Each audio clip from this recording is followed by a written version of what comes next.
ازيكم عاملين ايه؟ يا رب تكونوا بخير. معانا النهارده الايس كريم، ايس كريم البسطاء، جيلاتي العربيات الاقتصادي السهل. هنعمله النهارده بالميه، بكيلو ميه او بلتر ميه واحد هنعمل كميه وفيره جدا، وهيطلع معانا طعم وقوام ومطه في غايه الجمال. كوبايه منه هتنقلك في مكان تاني خالص. والمكونات اللي معانا النهارده سهله وبسيطه، والمكون اللي مش هيبقى موجود هقولك على بديل ليه في الفيديو. بس كملي معايا الفيديو للآخر. ولو انت جديد في القناة انزل تحت الفيديو واشترك وفعل جرس التنبيه علشان يوصلك إشعار بكل وصفة جديدة احنا بنقدمها. ولو عجبك الفيديو شير ولايك، ويلا نبدأ وصفتنا النهاردة.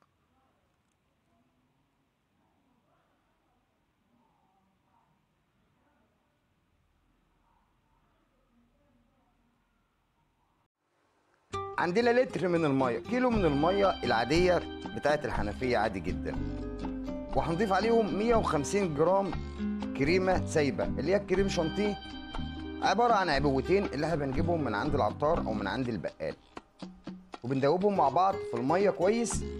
وبعد كده انا هيبقى عندي حاجة اسمها كريم باستري، احتاج 4 معالق كريم باستري. ايه هو الكريم باستري؟ الكريم باستري ده نشا على البارد، بيمسك على البارد، بيخلي الخليط بتاعي زي الطحينة كده او السحلب، عشان ما يدينيش التجريشة ويبقى معايا ناعم الايس كريم. يبقى هنحتاج 4 معالق من الكريم باستري. طيب ما عنديش كريم باستري، قبل ما بحط الكريمه والسكر بحط الميه على النار. بحط الميه على النار، واول ما الميه بتغلي بروح مديها معلقتين كبار من النشا. الاقي القوام بتاعي بقى تقيل كده سنه، اقل من السحلب شويه، حاجه كده يا دوبك تشعيره مش اكتر يعني. طيب لو مفيش نشا ممكن احط كاستر، معلقتين كبار كاستر. ده كده معانا السكر، هنحتاج 300 جرام من السكر، يعني حوالي 12 معلقه سكر كبيره. ال 300 جرام دول يا جماعه يعني 12 معلقه سكر كبيره. ده سكر ناعم. طب لو مفيش سكر ناعم مفيش مشكله، مش اساسي السكر الناعم، ممكن السكر العادي بتاعنا.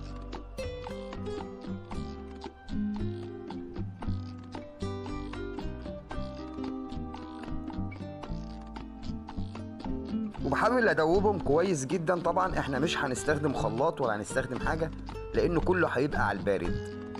وجربوا الطريقه دي هتطلع معاكم ناجحه 100%. بعد كده احنا معانا معلقتين كبار من الجيلاتين، هدوبهم في شويه ميه سخنين، لان طبعا لو ميه ساقعه هتعمل معايا زي السفنج. الجيلاتين طبعا مش غالي يا جماعه ولا حاجه، الربع كيلو عند العطار تقريبا ب 15 جنيه يعني. بدوبهم على البارد زي ما حضراتكم شايفين كده مع شويه ميه سخنين. وبكده اصبح عندي الخليط اللي هو الاساسي بتاع الايس كريم بتاع العربيات الاقتصادي السهل جاهز. هنضيف بقى الجيلاتين، بنحطه على الخليط بتاعنا، وكده بقى جاهز معانا الاساس بتاع الايس كريم يا جماعه. الموضوع سهل وبسيط جدا ومش محتاج اي افتكاسات ولا اي امور خزعبليه.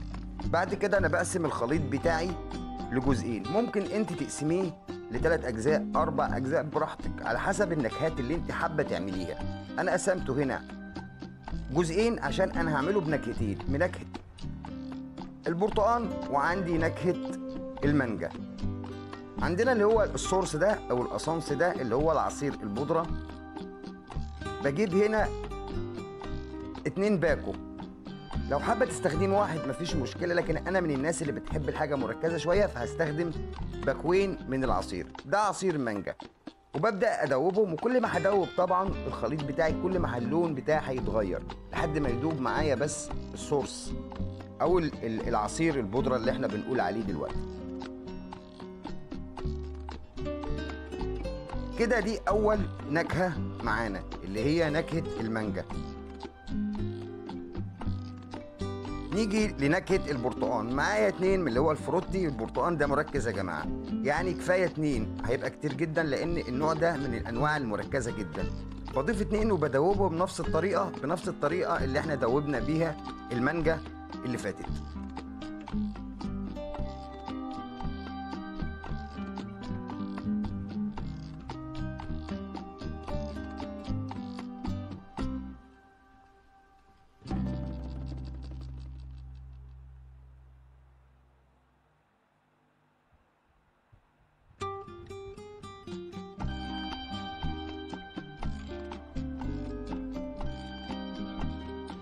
كده جهز معايا الايس كريم، ولا لبن ولا خلاط ولا اي حوارات ولا اي امور خزعبليه ولا اي افتكاسات من اللي بنسمع عنها.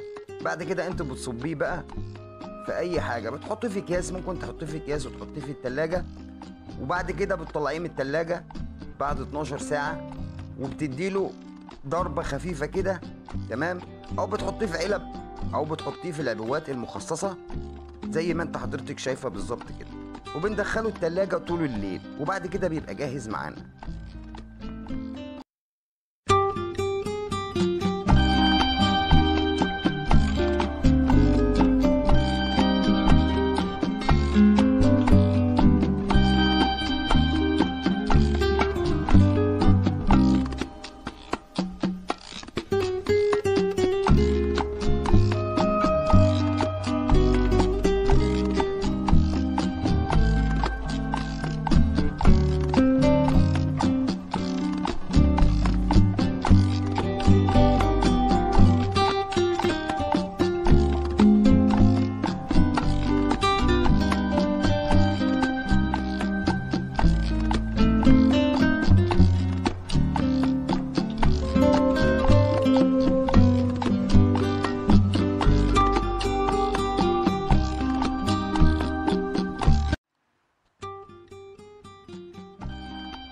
ده شكل الايس كريم بتاعنا بعد ما سبته طول الليل في التلاجة.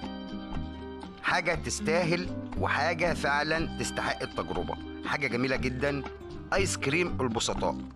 ببدأ اجيب شوية مية كده دافيين او مية من الحنفية عادي جدا، وبحطه فيهم الايس كريم بتاعي عشان يفك بس، وممكن نسيبه 5 دقايق برضه، لكن عشان انا كنت مستعجل عشان التصوير فدفت له شوية مية. ممكن انت تسيبيه 5 دقايق كده هتلاقيه فك معاك بسرعة زي ما حضرتك شايفة كده. حاجة جميلة جدا، حاجة معمولة على الإيد، معمولة في البيت، مضمونة، ولا أي مكونات خزعبلية بقى ولا أي حاجات معقدة. الموضوع سهل جدا وبسيط جدا، تقدري تعمليه وتفرحي بيه ولادك. بعد كده أنا هبدأ أنزل العلب بتاعتي في قلب المية، وعشان كده أنا قلت لكم في الفيديو في بداية الفيديو إن إحنا ممكن نخزنه في أكياس بيبقى أفضل، تمام؟ لكن عشان أنا بخاف من الريحة طبعا وبحب احفظه عشان ما يطلوش اي ريحه، فبحطه في علب وابدا اكسره بالشكل اللي حضراتكم هتشوفوه ده. بكسره تكسير خفيف كده لان انا هحطه في العجان عشان اضربه ضربه خفيفه كده.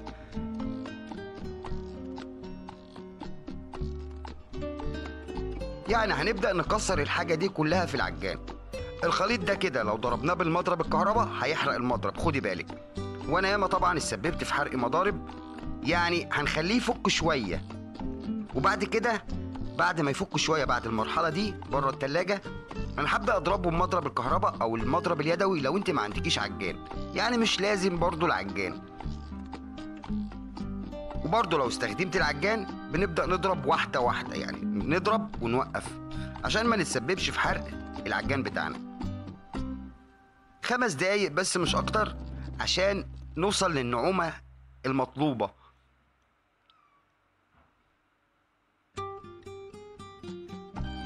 شايفين نعومة الخليط؟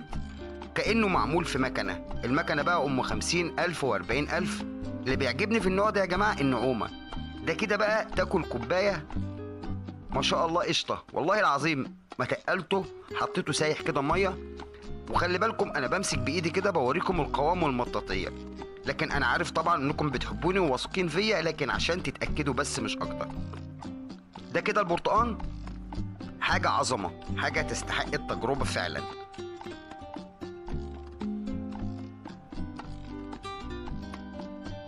ودي كده المانجا، عبارة عن اسانس سورس بتاع شهر رمضان الكريم، اللي هو العصير بتاع شهر رمضان الكريم.